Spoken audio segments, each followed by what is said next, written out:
a gente copia coisas, deve copiar coisas boas. Na segunda carta do apóstolo Pedro, no capítulo 3, verso 1 e 2, Pedro diz o seguinte, é como se eu estivesse dizendo para vocês: amados, escrevo-vos agora esta segunda carta, e ele diz, em ambas, ou seja, nessa agora e na primeira, nelas eu desperto com exortação o vosso ânimo sincero, para que vos lembreis das palavras que primeiramente foram ditas pelos santos profetas, e do mandamento do Senhor e Salvador mediante os vossos apóstolos. Comecei falando sobre a manifestação do profeta Isaías, uma revelação do Senhor em relação ao estado em que se encontrava o povo de Israel. O descaso, a indiferença, a idolatria e tantas coisas mais. E Pedro, por quê? Dando um foco especial à seriedade para com os mandamentos do Senhor, ensinados pelos apóstolos, registrados em toda a história bíblica, ele se preocupou tanto, diz, olha, tanto na minha primeira carta, como agora, eu quero patentear diante de vocês, registros fundamentais, para que quando eu for, esse registro continue com vocês. Cuidado, zelo para com as prerrogativas da palavra. Tudo isso, queridos, porque nós temos sempre falado aqui sobre as consequências da falta da plena seriedade para com os fundamentos do reino. Por que a gente se preocupa com isso? Porque a proporção que nós vamos trabalhando, a gente medita para ministrar, a gente medita para se alimentar, a gente medita para conhecer, a gente medita para se aprofundar cada vez mais na intensidade e legitimidade que é a palavra. E isso nos leva a um aprendizado, e ao mesmo tempo, a proporção que nós mergulhamos na palavra, vai criando fortemente um temor em nosso coração, porque o nosso crédito para com a palavra deixa de ser apenas uma informação, e passa a ser um fundamento que norteia a nossa própria vida. E nós não nos preocupamos porque nós mergulhamos em entender quão séria e quão verdadeira é a palavra de Deus. E por que nos preocupa? Porque quando nós manuseamos e vemos esses fundamentos tão fortes, o que vai acontecer, o que já está acontecendo, e a gente olha para a igreja e a gente parece que todo mundo pensa que isso é apenas uma fantasia, como se não fosse um fundamento muito sério. E isso nos preocupa porque como seria bom se a gente pudesse ver todo mundo mergulhado num propósito verdadeiro de fidelidade para com as coisas do reino. Sempre se diz, mas se repete, esse tempo chamado do fim, Deus assevera na sua palavra, Ele vai mostrar a diferença entre quem o serve e quem não o serve. Ele vai mostrar, o caos se manifesta, a dificuldade se manifesta, a situação econômica e financeira, não só do Brasil, se torna terrível. Hoje, eu estava vendo uma reportagem sobre o Rio São Francisco, e o povo dizendo, esse rio, há 10 anos atrás, era um paraíso, hoje é um assombro, porque nem peixe tem mais para se pescar. Querido, nessa mesma hora eu clamei ao Senhor que mandasse chuva, porque a gente está vendo que as coisas vão ficando difíceis a cada dia. E quando Deus diz, eu vou fazer diferença, é preciso que você olhe para você e pense isso. Deus está dizendo para mim, que todos os problemas vão acontecer, mas eu não serei atingido. Você pode dizer amém com sinceridade para ele? Agora, o que significa eu não seria atingido? se eu me enquadrar no perfil de um homem de Deus, de uma mulher de Deus. Escute, quando nós focamos o livro do profeta Ageu, ele esmiuça de maneira muito clara evidências que nós precisamos despertar. Veja, por exemplo, Ageu 1, de 3 a 6. Olha o que diz. Veio, pois, a palavra do Senhor pelo ministério do profeta Ageu, dizendo, fazendo o quê? Diga comigo, dizendo. Ele está dizendo, diga, para eu ouvir. Diga, para eu ouvir. É para vós o tempo de habitardes nas vossas casas estucadas, e esta casa há de ficar deserta? 6. Perdão, 4, desculpe. É para vós tempo de habitar em vossas casas estucadas, e esta casa ficar deserta? 5. Ora, pois assim diz o Senhor dos Exércitos, aplicai o vosso coração aos vossos caminhos, semeais muito e recolheis pouco, comeis, mas não vos fartais, bebeis, mas não vos saciais, vestivos, mas ninguém se aquece, e o que recebe salário num saquetel furado. Parece que ele estava adivinhando o dia de hoje, né? Impressionante. Mas o que isso quer dizer? O Senhor dizendo, eu me preocupo, vocês estão preocupados só com vocês, mas comigo, não. A casa de vocês, o que vocês entendem, está tudo bom, mas o que me diz respeito, para com isso, eu não vejo seriedade em vocês. Eu estou usando minha linguagem, para facilitar você entender.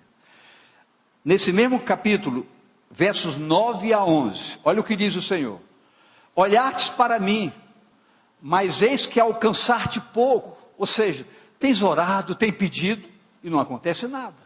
E esse pouco, quando o trouxeste para casa, eu lhes assoprei. Por quê? Diz o Senhor dos Exércitos, por causa da minha casa que está deserta, e a cada um de vós corre para a sua própria casa, ou seja, tem os seus próprios interesses, as suas próprias vontades, as suas próprias determinações, mas em servir ao Senhor, na santidade devida, em adorar o Senhor, nos padrões da adoração que devem ser, vocês não estão preocupados. Eu estou trabalhando com a palavra, eu não estou sendo um crítico, eu estou sendo um coerente com os fundamentos que precisam nos desafiar. Por isso, veja bem, por isso, lembra que eu falei há pouco do Rio São Francisco? Por isso, retém os céus o seu orvalho, e a terra retém os seus frutos. Queridos, não é preciso raciocínio profundo, é preciso só simplicidade para entender o que está acontecendo ao nosso redor. Deus não está castigando a natureza, Deus está agindo em consequência da inconsequência dos seus habitantes, porque a palavra diz, no livro de Isaías, que a terra está contaminada, não é por causa da barata, do rato, do gato, dos micróbios, não, a Bíblia diz, por causa dos seus moradores, por causa do homem. Por quê? Porque o homem quebra os meus princípios, nega os meus fundamentos, dá as costas às minhas ordenanças. É o que a palavra diz. E como nós estamos caminhando o caminho da Bíblia, seria muito gostoso chegar aqui, subir e ministrar coisa que você logo pularia, você gritaria, você diria amém. Ok, isso seria muito bom. Mas queridos, o que transforma a vida não é o entusiasmo, é a consciência da verdade.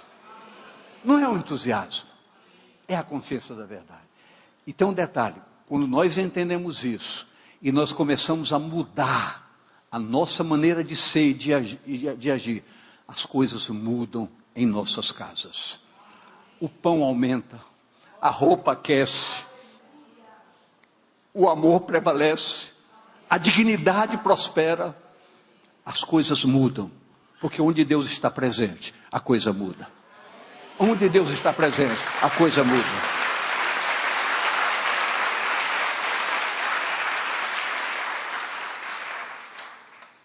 O Senhor está mostrando as consequências do descaso do seu povo para com a sua palavra. O povo estava voltando do cativeiro, deixou de lado a reconstrução da casa do Senhor, preocupando-se cada um com o seu bem-estar. Queridos, o que fica bem evidente em tudo isso, e isso é tão forte,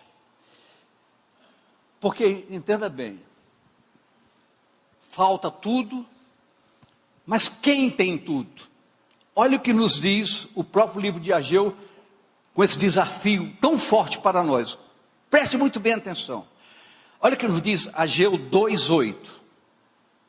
Ageu 2:8. Eu não dei para você, coloque aí, por favor. Olha o que ele diz: minha é a prata, e meu é o ouro, diz o Senhor dos Exércitos. O que é que ele está dizendo? Porque está faltando para você? Tudo é meu, eu posso dar para você, só que você não merece. É duro ouvir isso ou não é? Olha o que a palavra está dizendo, queridos, está faltando tudo para você. Eu quero dizer para vocês, meu é o ouro, minha é a prata. Eu tenho tudo para dar para vocês. E por que vocês não têm recebido? Essa pergunta, você pensa que eu não me faço? Eu não posso fazer para você, mas você precisa se autoavaliar. Porque a palavra diz, quem pede recebe, quem busca acha, quem bate abre. Deus não se contradiz. Deus está nos chamando a atenção, dizendo, se vocês quiserem, diga, olhe para essa pessoa do seu lado, olhe mesmo, diga, meu irmão, diga, se você quiser, se você ouvir, você vai comer do melhor desta terra, e ninguém vai impedir. É a palavra de Deus clara para todos nós.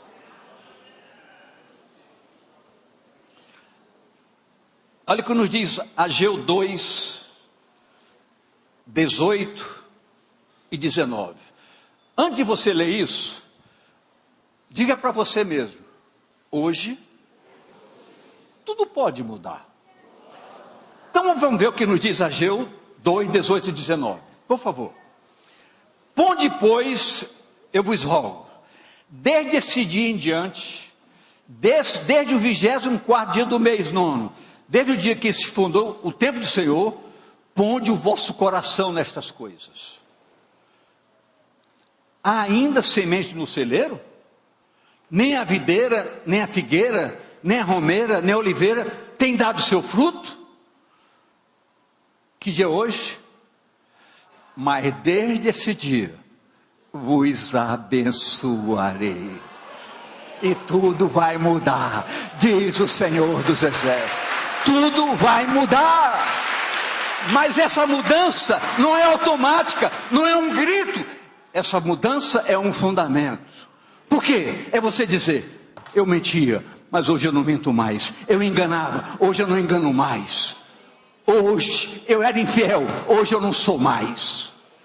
Queridos, ele está dizendo, a partir de hoje, a partir de agora, as coisas mudam. O que ele quer é que a sua palavra não volte vazia, mas cumpra o seu propósito. Porque toda a palavra de Deus tem um propósito.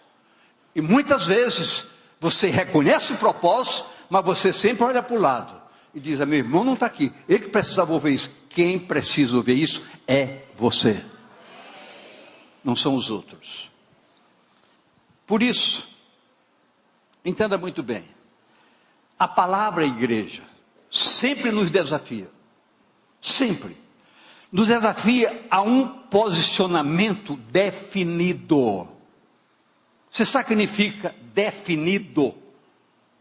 Sou ou não sou? Ou eu sou, ou eu não sou. Ou eu sou um homem de Deus, ou eu não sou um homem de Deus.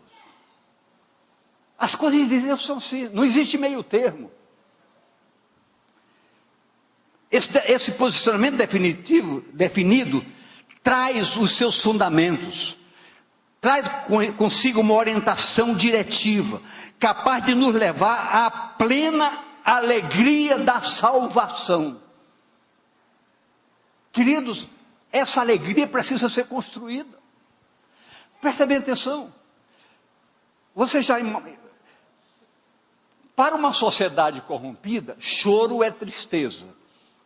Mas você já chorou de alegria? Já imaginou a diferença do choro da alegria? O choro da alegria contempla o futuro.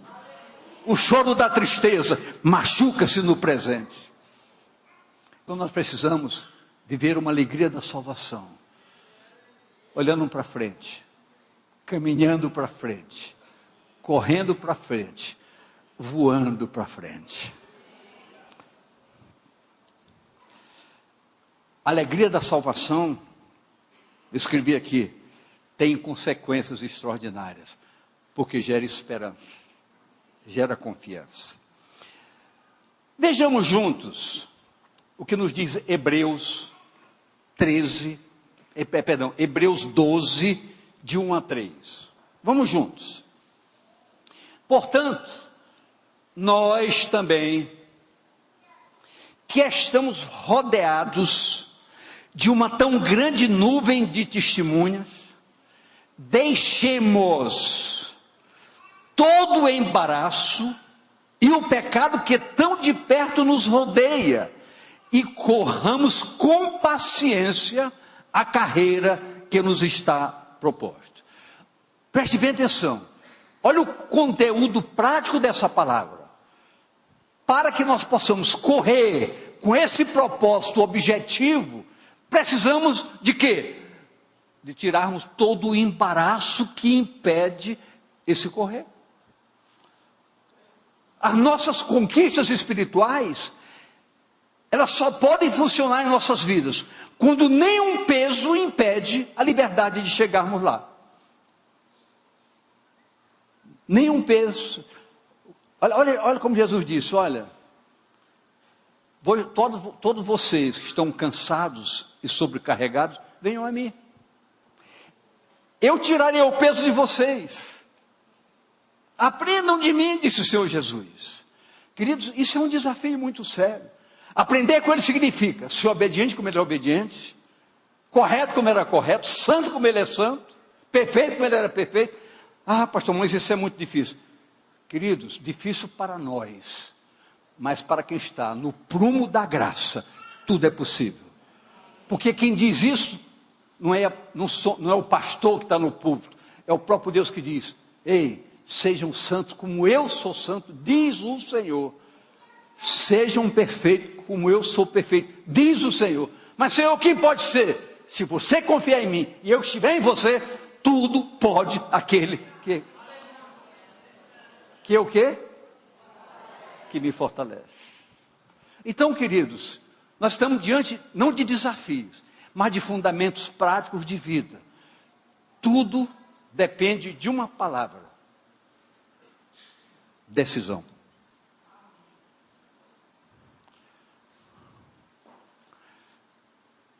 Paulo sofreu muito, com toda a sua sapiência, com toda a sua vontade de agradar a Deus, dentro de uma religiosidade equivocada. Quando Paulo descobriu a verdade, ele disse: eu decidi nada mais saber entre vocês, a não ser uma coisa, de Cristo e esse crucificado. Eu aprendi o que é ir à cruz e nascer de novo. Fica bem claro que o histórico da palavra, no seu conteúdo amplo, nos mostra a prática da vida de tantos servos e servas, tantos homens e mulheres de Deus que a palavra nos mostra. Coisas fantásticas se tornaram, que com suas vidas em fidelidade para com o Evangelho do Senhor, e para com o Senhor, evidenciaram um testemunho referencial. Referencial. Na terça-feira passada, quando a pastora Renata ministrou aqui, ela fez uma observação interessante, porque estava no conteúdo da história que ela estava relatando. Quando Saul foi atrás das jumentas do seu pai, ficou bem claro aqui que as jumentas já tinham voltado, mas Deus tinha um plano que usou uma estratégia. Mas para essa estratégia, eles precisaram passar numa cidade chamada Dotã. E quando eles passaram naquela cidade, o companheiro de Saul disse: Saul, olha, nesta cidade tem um homem de Deus. E quando ele fala, acontece. Queridos, quando o homem de Deus fala, e fala a palavra de Deus, e fala na inspiração daquele que pode, as coisas acontecem. As coisas acontecem. Somos chamados a olhar, como diz a palavra. Aliás, eu não li o texto todo, não foi? Volte lá. Eu me empolguei tanto que nem... É empolgação. Mas a palavra empolga realmente. A palavra empolga. Olhando para Jesus, autor e consumador da fé, o qual, pelo gozo que lhe estava proposto, suportou a cruz, desprezando a afronta, e assentou-se à destra do trono de Deus.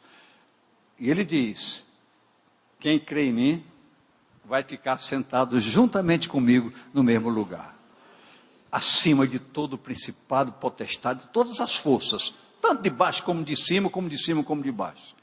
Está acima, intocáveis. Considerai, pois, aquele que suportou tais contradições dos pecadores contra si mesmo, para que não enfraqueçais, desfalecendo em vosso ânimo. O que desfalece o ânimo de uma pessoa? Acomodação, permissibilidade. O que significa isso? Nós acomodarmos com simplesmente dizer: eu vou ao culto, eu oro. Não é todo dia, mas eu oro. Eu leio a Bíblia, não é toda semana, mas eu leio.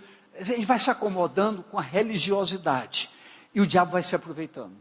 Mas vai se aproveitando mesmo. Essa acomodação é terrível, porque a acomodação, ela soma fatores outros. A gente começa a aceitar, por exemplo, a gente quando se converteu, disse: de hoje em diante eu não vou fazer mais isso, mas devagarzinho o diabo vai trabalhando. Daqui a pouco eu bebi muito, hoje eu tomo só um pouquinho. É como aquele negócio: olha, eu mentia muito, hoje eu minto só um pouco. Eu sei que tem gente que não gosta do que eu estou falando. Olha, eu traía sempre, hoje eu traio, mas não é muito. Querido, no muito, no pouco, ou você presta, ou você não presta, ou você é, ou você não é, ou você é uma referência, ou você não é.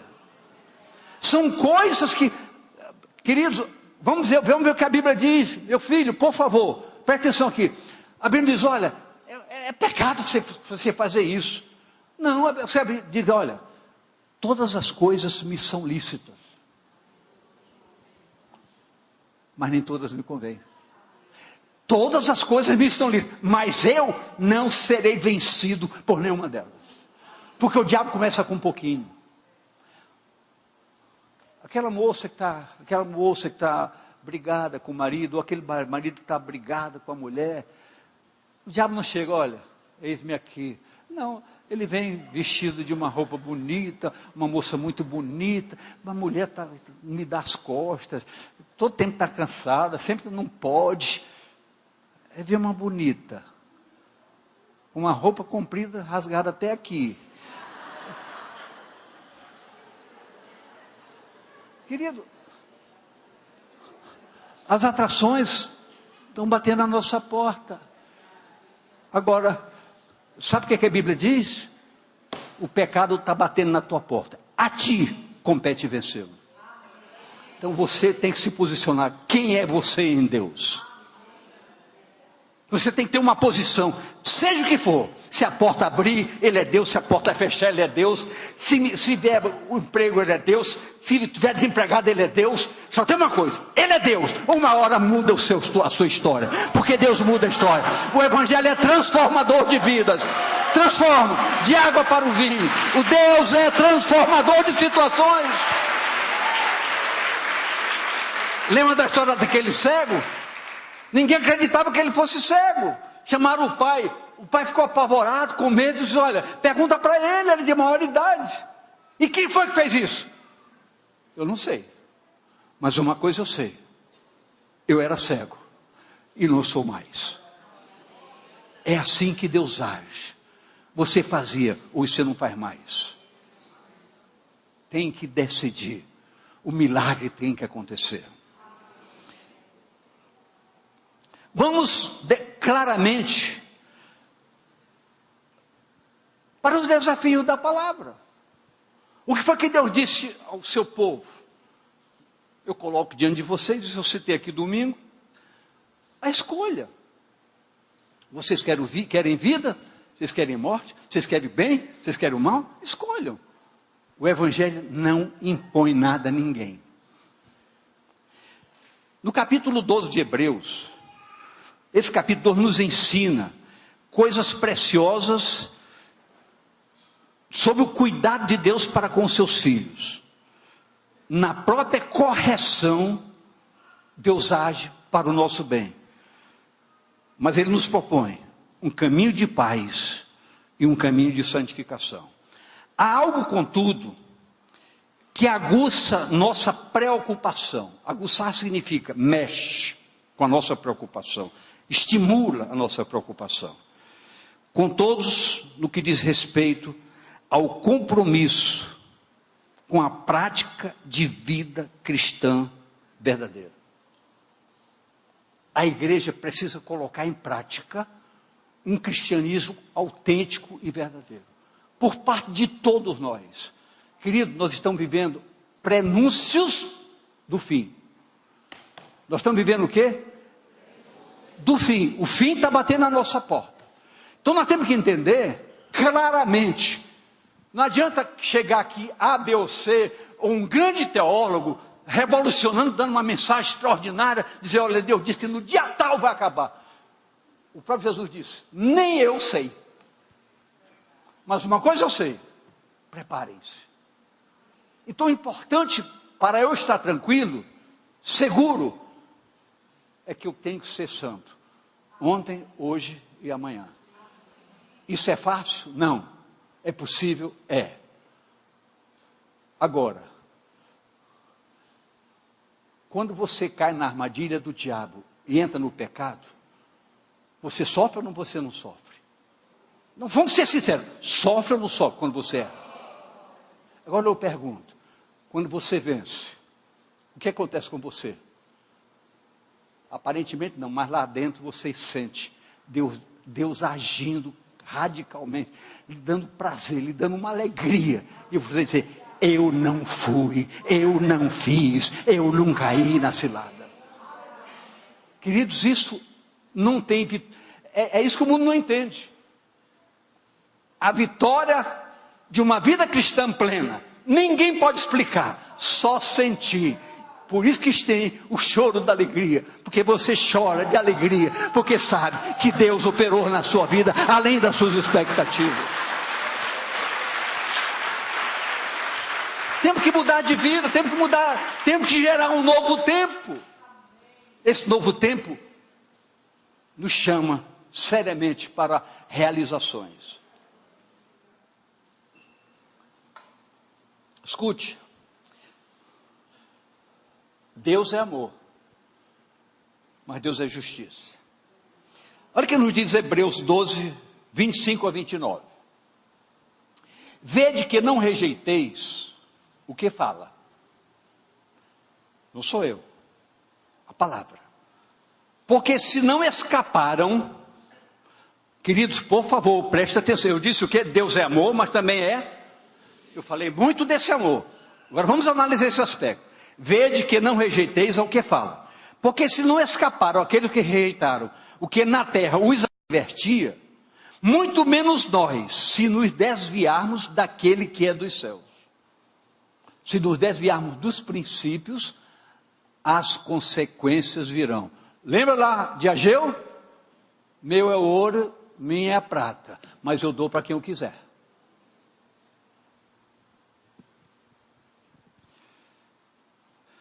A voz do qual moveu então a terra, por favor, preste atenção, por favor. Mas agora anunciou dizendo, ainda uma vez comoverei não só a terra, senão também o céu. E esta palavra, ainda uma vez, mostra as mudanças das coisas móveis como coisas feitas, para que as imóveis permaneçam. Está vendo bem? Ele diz, as coisas móveis, mas as imóveis permanecerão. Pelo que, tendo recebido um reino que não se abala porque não é móvel, retenhamos a graça, pela qual sirvamos a Deus agradavelmente, com reverência e santo temor. Aqui está piedade. Outra é santo temor. Porque o nosso Deus é um fogo consumidor. Aqui tem potencialmente um grande equívoco. Porque sempre que se fala, o fogo do Espírito, quer dizer, o pessoal, fogo é julgamento. Fogo é julgamento. Queridos, tende cuidado. Não rejeiteis o que fala na palavra. Não rejeite os preceitos da palavra. Essa palavra tem autor. É letra viva. Tem autor. E o autor que revela essa palavra chama-se Espírito Santo de Deus. Ele que leva o convencimento a você. Não o entusiasmo ou o impulso da eloquência do púlpito, da qual eu estou fora, porque não tenho. Mas a verdade não precisa eloquência, precisa só ser verdade. Olha o que nos diz Êxodo 20, 22, por favor, preste atenção. Então disse o Senhor a Moisés, assim dirás aos filhos de Israel, vós tendes visto o que eu falei convosco desde os céus? Essa mesma pergunta está no ar hoje. Nós temos ouvido o que o Senhor tem nos falado desde os céus? Nós temos seguido as diretrizes que do céu vêm através da palavra? Nós somos obedientes? Queridos, nós temos que entender os mínimos detalhes. Quando nos chamam de chatos, vocês são chatos com essas coisas. Somos chatos e vamos continuar sendo chatos. Mas escute bem. A gente fala aqui em coisas simples. Queridos, as pessoas às vezes vêm o dia que bem entende. É bonito cantar, né? Se a porta abrir, Ele é Deus. Se a porta fechar, Ele é Deus. Mas quando a gente olha para cima, está escuro, vai chover, eu vou ficar. A gente procura desculpas para tudo. Para tudo.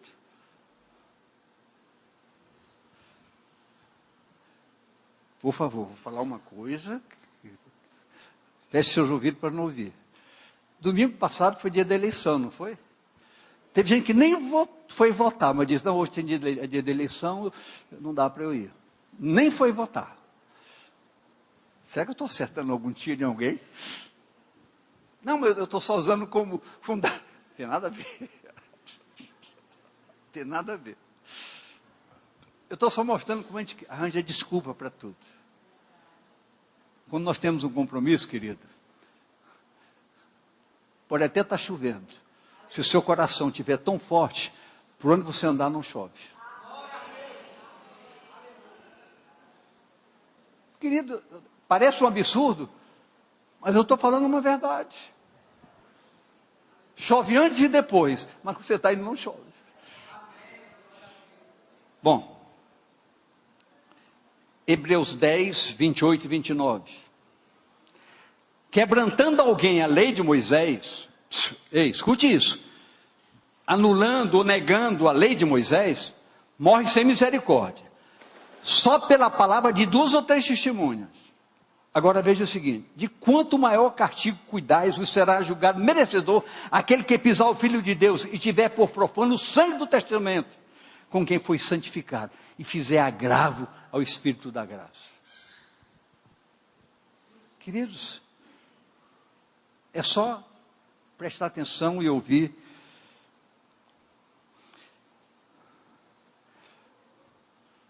O apóstolo Pedro, ele fez uma asseveração extremamente interessante. Em 2 Pedro 3,10, olha o que está escrito aí. Mas o dia do Senhor virá como ladrão de noite, no qual os céus passarão com grande estrondo, e os elementos ardentes se desfarão, e a terra e as obras que nelas há se queimarão. Virá como ladrão, de surpresa.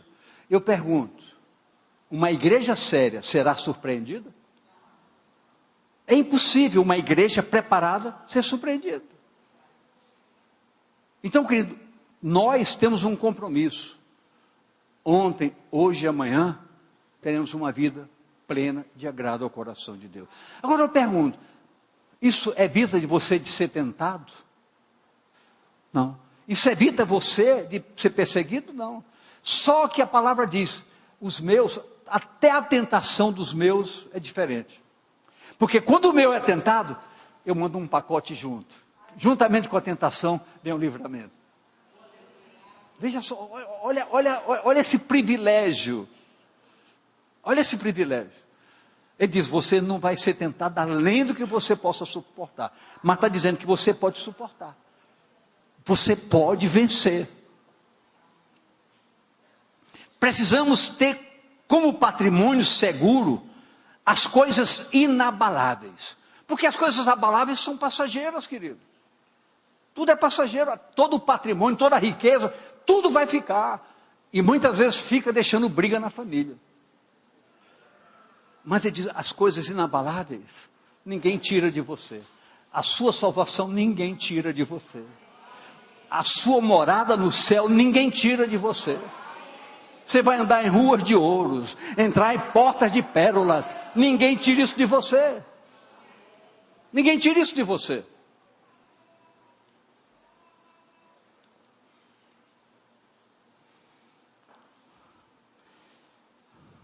Não podemos nos apegar a nada que afete nosso compromisso como corpo, chamado Igreja do Senhor Jesus. O que é um reino inabalável? Vamos ver aqui 1, 2, 3, 4 tópicos em rápidos. Mateus 16, 19. E eu te darei as chaves do reino dos céus. E tudo que é ligado na terra será ligado nos céus. E tudo que é desligado na terra será desligado nos céus. Reino inabalável. Lucas 17, 21. Nem dirão, ei-lo aqui, ou ei-lo ali, porque eis que o reino de Deus está em vocês, entre vocês. Romanos 14, 17. Porque o reino de Deus não é comida, não é bebida, mas justiça, paz e alegria do Espírito Santo. Essa figura de inabalável é um chamamento para todos nós. Porque sustentados nesses fundamentos, nada vai abalar a nossa fé e nada vai nos fazer falta. Mais um só, 1 Coríntios 4, 20. Porque o reino de Deus não consiste em palavras, mas em virtudes. São apenas alguns agregados para a gente pensar um pouquinho melhor. O reino se manifesta pela graça de Deus em Cristo para todos nós. Todavia, é importante que retenhamos a graça pela qual sirvamos a Deus de modo agradável, reverência e santo temor, como está no verso 28, que lemos há poucos instantes atrás. Reverência, seriedade, compromisso, vida. Isso nos incomoda. Por que nos incomoda? Porque quando se fala em temor, aqui já foi explicado de maneira muito clara sobre temor, o temor do medo. Não sei quem foi que ministrou aqui recentemente, que Deus foi o Léo, não foi? Falou não, foi o Léo? Ah, foi o Flávio. Mostrando o pavor, tudo. Mas nós vamos chegar agora a entender que essa reverência, esse temor, tem muito mais a ver com zelo para com as coisas de Deus. Nós somos zelosos das coisas de Deus. Nós somos zelosos dos compromissos com Deus. Nós somos zelosos com o nosso testemunho. Nós somos zelosos como nos comportamos. Queridos, se nós fazemos acepção de pessoas, nós temos que ser zelosos com a retidão da vida, com a correção dos nossos propósitos. Como reagimos, como agimos, como tratamos as pessoas. São coisas que nos levam a entender que, por temor a Deus, o nosso comportamento precisa ser referencial em tudo. Tem palavra, compromisso. Você compra, você paga, você pede, você devolve. Tudo é um zelo para com a fidelidade ao Senhor da palavra. Por que tem nos incomodado? Porque ninguém pode transformar ninguém. Ninguém pode transformar ninguém. Você pode sair daqui, esse maluco, você também quer pelo que ele está falando. Ok. Ninguém pode transformar ninguém. Nem um pai transforma filho. Nós podemos orientar. Nós precisamos dar testemunho. Podemos criar um mecanismo de referência. Mas ninguém pode transformar ninguém. Cada um é responsável pelo seu compromisso com a verdade. Eu queria que você apontasse o seu dedão para quem está. Você é responsável pelo seu compromisso com a verdade do Evangelho.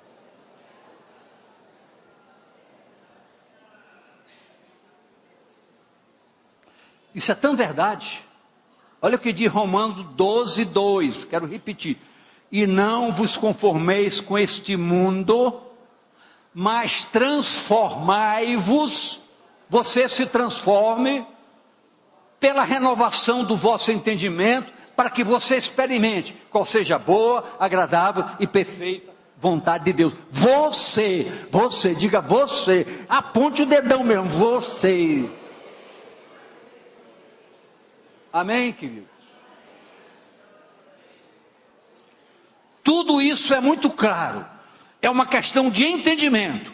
E só o Espírito Santo pode nos conscientizar dessa verdade. Só o Espírito Santo. E Ele está aqui, queridos. Porque Ele está em você. E por fim, fique de pé, por favor. Não é por força, nem por violência, senão pelo Espírito Santo. Zacarias 4:6. E respondeu e me falou dizendo: esta é a palavra do Senhor a Zorobabel, dizendo: não por força nem por violência, mas pelo meu Espírito, diz o Senhor dos Exércitos. Então, pois, se chega a Romanos 7:23, que diz: mas vejo nos meus ombros, nos meus membros, outra lei que batalha contra a lei do meu entendimento, e me prende debaixo da lei do pecado, que está nos meus membros. Queridos, nós não podemos estar ligados à carne, porque Jesus foi muito claro. É necessário que você nasça da água do Espírito, porque quem nasceu na carne é carne, mas quem nasce do Espírito é Espírito. Essa batalha nos chama a um posicionamento radical. Em nome de Jesus. Amém e amém.